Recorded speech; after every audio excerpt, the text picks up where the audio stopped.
Well, hello and a very warm welcome back to the Andrew Eborn Show.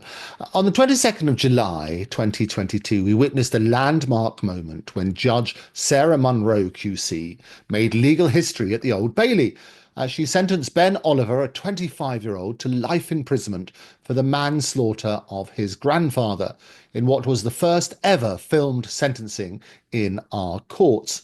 This event heralded a new era of open justice following the Crown Court Recording and Broadcasting Order of 2020 and detailed guidance from HM Courts and Tribunals Service, which was updated as recently as February 2024.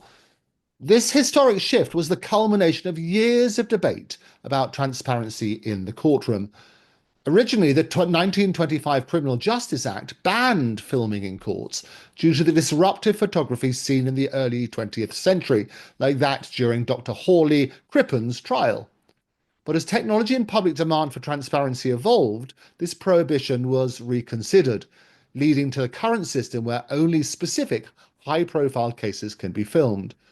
Let's pivot then to the recent case of Axel Rudakubana.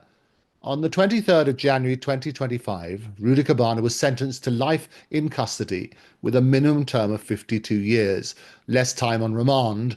And this was for committing 16 heinous crimes, including the murder of 3 young girls, attempted murder of 10 others, and the production of ricin alongside possession of an Al-Qaeda training manual.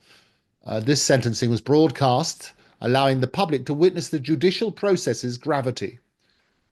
During the sentence, Mr. Justice Goose pointed out the prosecution have made it clear that these proceedings were not acts of terrorism within the meaning of the terrorism legislation because there is no evidence that Rudakubana's purpose was to advance a political, religious, racial or ideological cause. Mr. Justice Goose went on to clarify, however, that Rudakubana's culpability for this extreme level of violence is equivalent in its seriousness to terrorist murders, whatever his purpose. Whether his motivation was for terrorism or not misses the point. What he did on the 29th of July last year was cause such shock and revulsion to the whole nation that it must be viewed as being at the extreme level of crime. His culpability and the harm he caused and intended were at the highest. Following sentencing, the Attorney General's office received a request to consider Rudakubana's sentence under the unduly lenient sentence scheme, reflecting public and legal scrutiny over whether the sentence sufficiently matches the crime's severity. Under the ULS, only one request is needed for a sentence to be reconsidered, and within 28 days, the law officers must decide if the case should go to the Court of Appeal.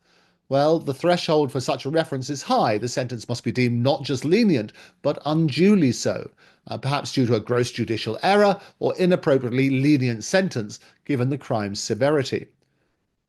Under the ULS scheme, the Court of Appeal must decide, and they might decide to uphold the sentence, increase it if it's found to be unduly lenient, or choose not to review it at all.